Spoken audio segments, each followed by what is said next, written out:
second day I met Metro, Travis was there. And this is my first time meeting Travis. And I just remember seeing him and being like, what the fuck? Like, I'll tell you the story like,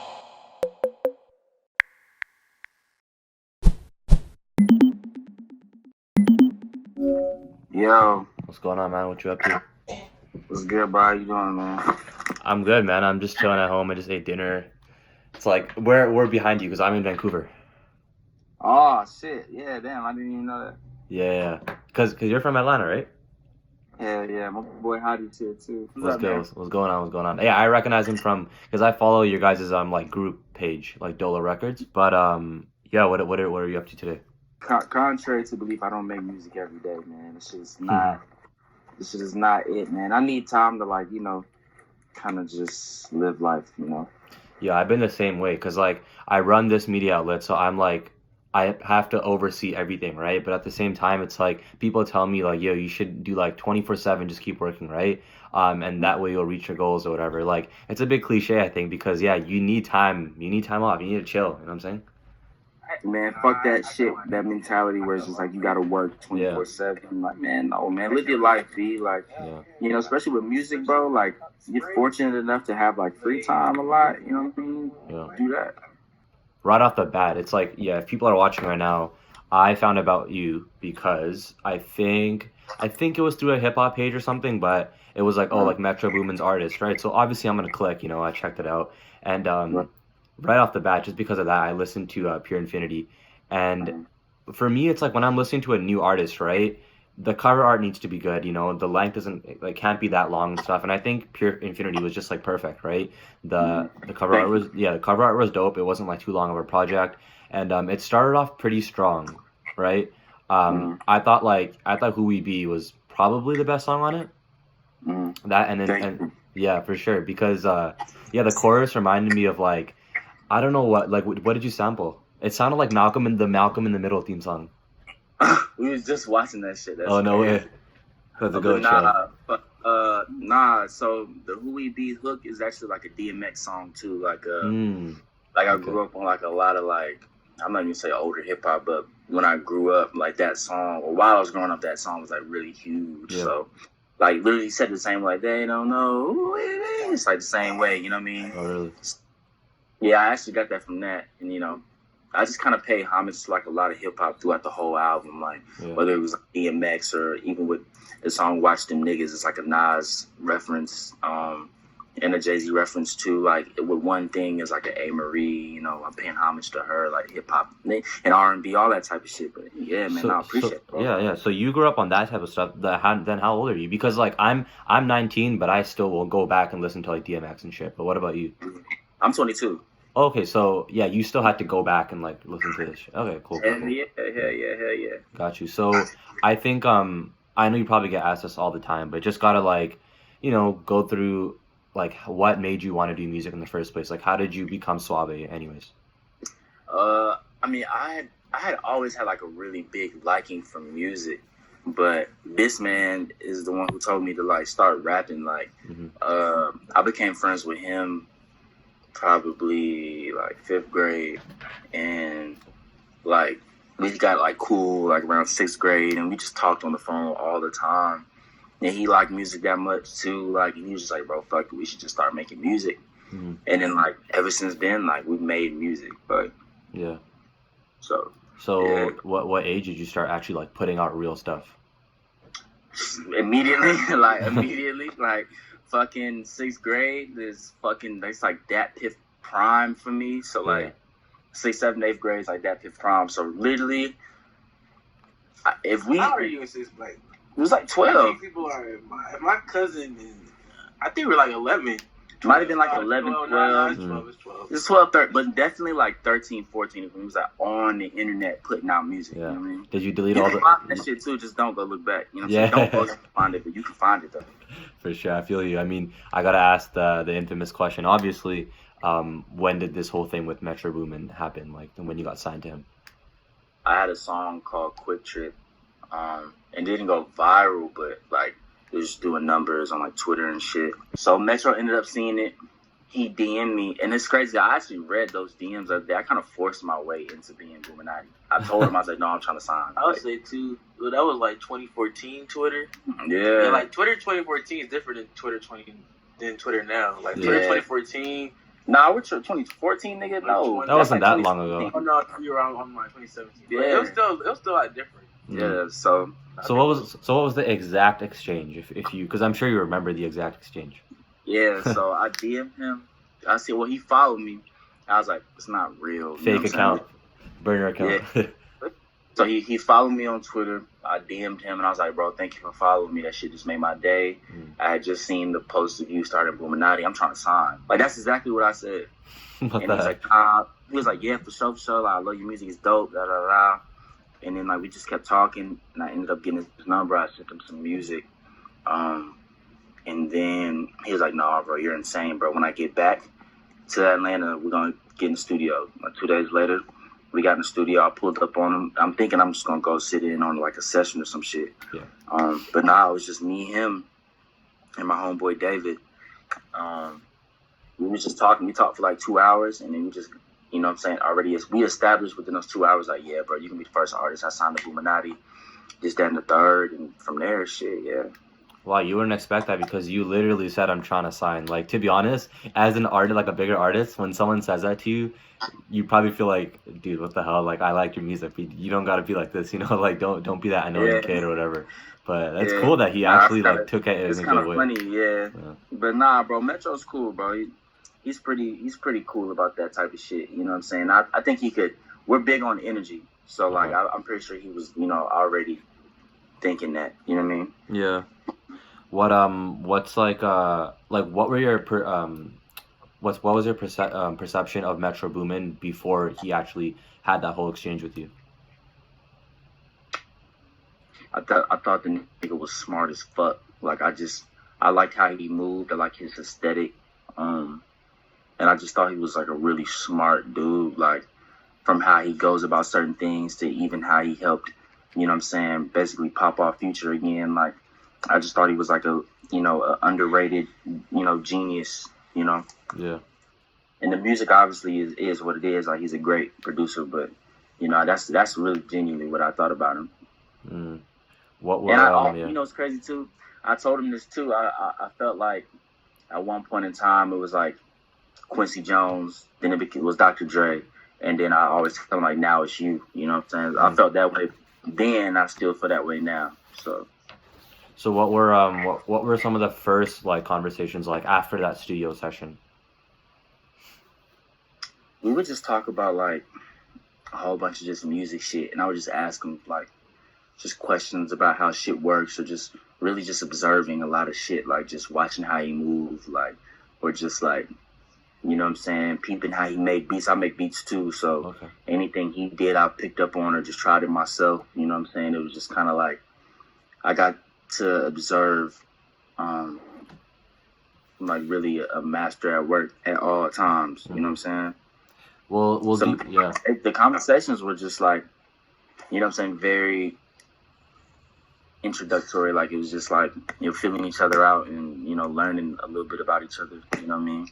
Mm-hmm. Well, do you, in a sense, obviously I don't think the answer is yes, but do you, in a sense, feel like you've kind of already made it after you got signed to Metro?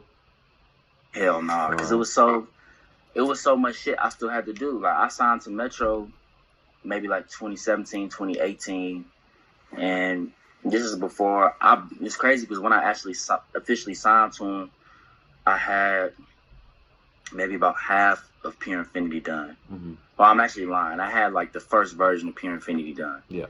And I still knew then that was going to be like my breakthrough project. So I still knew I had so much, you know what I'm saying, to put in and so much to do with my career. So I guess shit really didn't change. It was just, the only thing that really changed was like I was a little more comfortable. Like, my life became a little more comfortable. Yeah. Like, I was able to feel like a bit more at ease, I guess.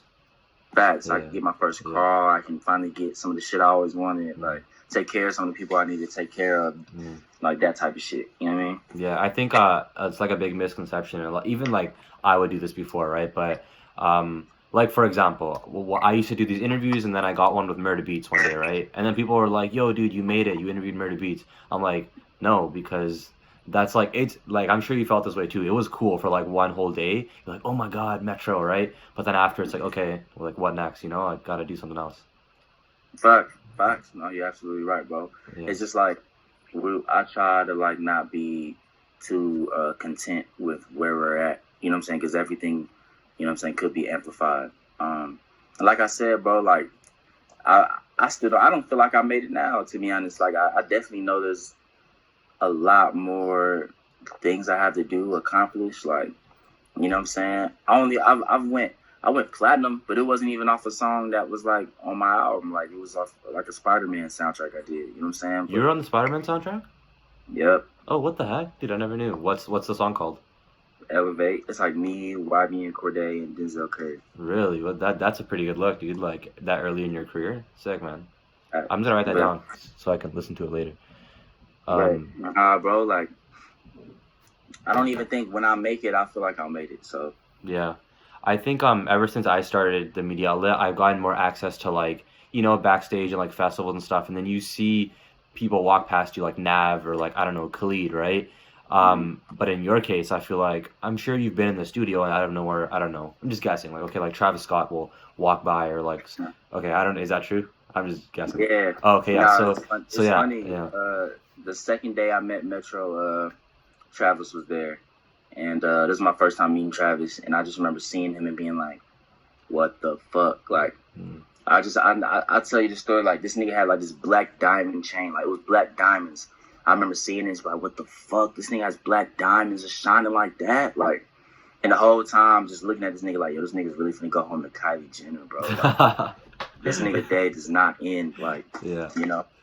And then like I seen him a little bit after Astro World, and just seeing him like transform, like, or just the transformation from then to the Travis he is now, like, it's crazy, you know. Yeah. But now like with Metro, bro, this nigga be in the studio with like all kinds of I've literally seen just probably about everybody I've wanted to see. Kind of just observe them and just how they work or just their mannerisms and just try to put the two together, try to connect who they are as a person to the music, like for instance, like when you said with Thug, like Thug is just as eccentric in real life, you know what I'm saying, as he is in his music, or with somebody like Savage, you know what I'm saying, where I feel like Savage he has like more of like a serious, darker, you know what I'm saying, way about going about his music and feel to his music, but in real life he's like a real, like, cool, laid back, funny ass nigga, you know what I'm saying? So like I kind of like, I don't really have a game plan or just, you know what I'm saying, or just feeling like, oh, I gotta work up the balls to say something to him. Like, nah, I just kind of, you know what I'm saying, I understand that it's the time and place for everything, and if it's meant to be, it's gonna happen. I know Metro works with a lot of people like Southside, just 808 Mafia in general, and I know in Atlanta, like, drug culture is pretty popular. Like, everyone's, whenever you see a video of someone in the studio, they're drinking lean or whatever, right? What do you think about like that lean culture in Atlanta? I really don't feel no ways about it, honestly. Everybody has their own vices. Like me personally, I've never smoked, I never drank a day in my life. Really? Yeah, I've never done any drug, to be honest. Like, I've not even smoked a cigarette before. But I think everybody has their own vices, man. I don't really judge anybody who partakes in any of those things. A lot of upcoming artists, though, they always think like, okay, if I'm in the studio and this big dude pulls up, like, I gotta act, a certain way to kind of impress them. So you never felt like, oh, I'll take a little sip, just to look cool. Nah, bro. It's crazy because we always have the conversation. We'll always be like, yo, who could pass you the cup and then you drink it? And it's like, I don't even know, like, who could come in this room right now and pass me like a blunt or the cup and I pick it up. You know what I mean? But nah, man, I feel like that's kind of lame. Like, just if you have your own set of morals, don't compromise it just because of somebody else's. You know what I mean? Like, I feel like that kind of plays a part into like rappers just trying to compete with other rappers to look like rappers. You know what I'm saying? That shit is kind of dumb. What was your most memorable story with Metro Boomin? Whether it was someone else came in the room or something that he said to you? Damn. That's a crazy question. I don't know. I'm trying to think. We was at Future shit. It's not even anything Metro said, but it's actually with NAV. This nigga, it was the first time I met Cash and the first time I met Nav. And we were at Future Studio. They were just cooking up on some shit. And me and Nav were just having a real, like a heart-to-heart almost. And this nigga was just telling me, like, yo, bro, like, whatever you do with your career, like, anything, just make sure you listen to Metro. Like, he knows what he's doing. Like, I listened to Metro for 2 months of my life, and I'm here now. You know what I'm saying? So that's one of the moments where I'll always remember that shit. You know what I mean? Yeah, shout out to Nav. More brown people in the hip hop game. Guys, I was gonna say that earlier. I was gonna say, nigga, you and Nav look like, when Nav be having on his glasses and shit, y'all niggas look exactly Nah, come on, you can't say I look like Nav, bro. Come on, no. That's a disrespect. Anyways, nigga don't look like Nav. Get out of here, man. I look like Nav. like that. Nah, bro, hell no. But yo, one specific question I wanted to ask you. I know in one of your songs you said something about I talked to Big Sean and he said I'm the GOAT, something like that. Was that line actually true? Like, tell me about that. When did that nigga say that? When he was recording his album. Yeah, when Big Sean and Metro was doing Double or Nothing, I got to play him some shit, and this nigga, you know what I'm saying, he said that shit, and I was like, what the fuck? And even just watching Big Sean, like, fucking record, like, his process about that shit, like, definitely, I had always loved Big Sean. I grew up on Big Sean, like every tape we had and was loved, like, we played the fuck out of that shit. So to see him in person and then watch him record, and then for him to tell me that, and shout out to, and you know it's crazy too, I will always love Big Sean as a person because this nigga really sat on the couch with me and let me ask him everything I ever wanted to ask this nigga. So he told you to ask him questions? No, bro, this nigga sat like right next where this nigga sitting at. He sat right next to me and was like just chilling, like we was all eating at the studio. And I was like, bro, I'm really trying to think about all the shit I wanted to ask you since middle school. I'm asking this nigga about bitches, chains, music, like all kinds of shit. And he answered all of them, like every single, honestly, too. Like, this is actually the second day I met Metro too, believe it or not. Okay. Travis and Big Sean was there. And bro, like, nigga. That's a fun day at work, man. What the hell? Oh, what? Nigga, I was so high off life, bro. Everything was just happening, bro. Like, everything was just the best shit ever. All those things happened in one day. Like, that's cool, man. Right. I actually recently saw a video of you. I think it was floating around Instagram. And basically, you did an interview and you were just really transparent about, like, your marketing strategies, right? And things like paying for promo and things like that. So I thought that was cool. I'm like, you know what? There's not that many artists who are that transparent and like give away the sauce. You know what I'm saying? So what's like some of the most creative marketing strategies that you guys have came up with? I guess I can say it if I already did it. I think the best thing that we did was everything leading up to the Pure Infinity release. I'm a big person, like you said, on marketing. So like, the label didn't put out my project. I put it out myself. So with that, I had to come out of pocket to, you know what I'm saying, really make that shit go. And I'm a big person on impact. So I wanted to make sure no matter what, like even if you never heard of me, you saw at least a pic, like my album cover, or at least heard of the name. So with me, I made sure every time a list came out of these releases are coming out this week, I hit that page and was like, yo, make sure you add my shit is on there. Or I got deals with like, you know, specific Instagram pages on Instagram to kind of push my shit crazy, you know what I'm saying, to make sure people just kept seeing me. Yeah.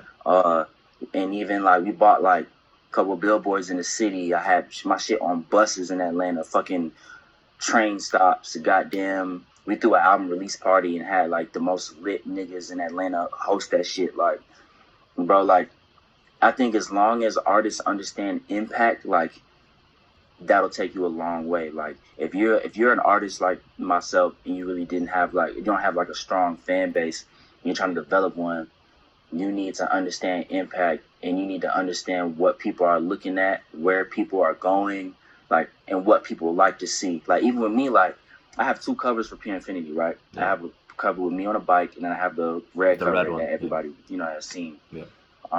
I even used that as the cover, you know what I'm saying, that everybody was going to see, just because it's more aesthetically pleasing. Like, I feel like people would click on Apple Music and hit that motherfucker you know what I'm saying? Or just if you saw that on the billboard, you'd be like, oh, that's kind of interesting. You're just gonna remember it, basically, yeah.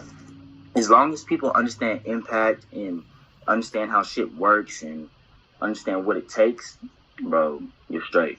So all that stuff I do is want people to know too, bro. Like, if you're not willing to spend every single dime first, you know, something you believe in strongly, you don't want that shit. I was gonna ask. Well, all that stuff was coming out of your pocket, the billboards and stuff. Yeah, bro. How did you make all the money for that? I can't tell you all that. I feel yeah. I mean, but like me and this man, bro, like we were fortunate enough to come up in an era where we saw everything and was able to analyze every single thing, whether it was a rollout or a marketing strategy for an artist or interviews or just how certain people moved, or we was able to look at everything, analyze it, take what we do like, and then take out what we don't like, and then go move accordingly. You know what I'm saying? Mm-hmm. So like it was like no brainers on what we were spending our money on. It was no brainers on what we were gonna do to, you know what I'm saying, make the project go crazy. Like, and you know, and how much money we were gonna spend. Like all that shit was no brainers because we have been studying this shit for so fucking long. Like, yeah. And like I said, man, like bro, if you know what it takes and you're willing to risk it all and you're willing to really, you know, just go crazy for some shit you believe in, bro, you know, it's there. All the tools are there, bro. You know what's a pretty good tool in my opinion? Gary V actually spits some good facts here and there. Did you ever watch Gary V to get any ideas? But you know what's crazy? Gary V and I think his homie, like, they hit me up. We was planning on doing some shit like that. Nah, I mean, like, I like Gary V. Like, I like what he has going on. I've seen some of the shit he did, especially the shit he did with Nip. So okay. Shout out to Gary V. Yeah, for sure. I think I'm gonna see him too because I'm coming to Atlanta for A3C Fest and he's one of the speakers. So yeah, what do you think are some of the best free ways to you know, promote your music? This is another thing Metro told me too. Like I was asking him, like, you know what I'm saying, different, you know, I was asking him about different strategies I can do for Pure Infinity. And he was saying word of mouth is probably the biggest thing and the tool you can utilize, bro. Just making sure everybody's talking about your tape. You know what I'm saying? That's free. Like you can just if people know you in the streets and people just, you know what I'm saying, have heard of you and people see your face and know who you are, nigga, that's the word of mouth and your face card and that energy is priceless, bro. That's free. Like, other than that, all your homeboys, bro, get them every time you do some shit, retweet that shit. Every time you know what I'm saying, post some shit on the gram that's worth posting or you're trying to push, have them niggas post that shit or utilizing your connects too. Like I got a lot of connects, you know, a lot of homeboys that are just post some shit and they're like micro influencers, you know what I'm saying? So that's smart. That's the shit that's free. Smart, yeah. I mean, like, yeah, a lot of people's friends. I mean, sometimes everyone has that one friend who you're really good friends with, but does not post your stuff. I don't know if yeah, right. That's me though. That's me though. I'm the one friend that everybody be really good friends with, but I don't be posting shit. Like, yeah. But I'm real. I always give the game though. Like I'm always the one that's like, bro, if you're gonna do it, do it like this. You know what I'm saying? Make me want to post the shit. You know what I'm saying? Don't just ask me to do it. Okay. Like I think one of the last few questions I wanted to ask you is obviously about James Blake. You know, that's like no brainer. Like I think everyone who hears of SwaVay like has heard of, okay, like, you know, he has a collab tape with James Blake. But first, tell me, how did you end up meeting him? You know, now that you told me you met Travis Scott, I'm not surprised that you met James Blake. I met James at Republic Studio. We're both signed to Republic. Okay. And I just buzzed to get in the gate, and he let me in the gate, and I was like, shit, and you James Blake? And he was like, you're SwaVay. I know about you. Me and Metro have been talking a lot about you. Oh shit, I just realized you're doing the accent. I was like, what the hell? That's a pretty good accent. But I be around this nigga. Okay. But man, like he we naturally just clicked. Like I played him some music.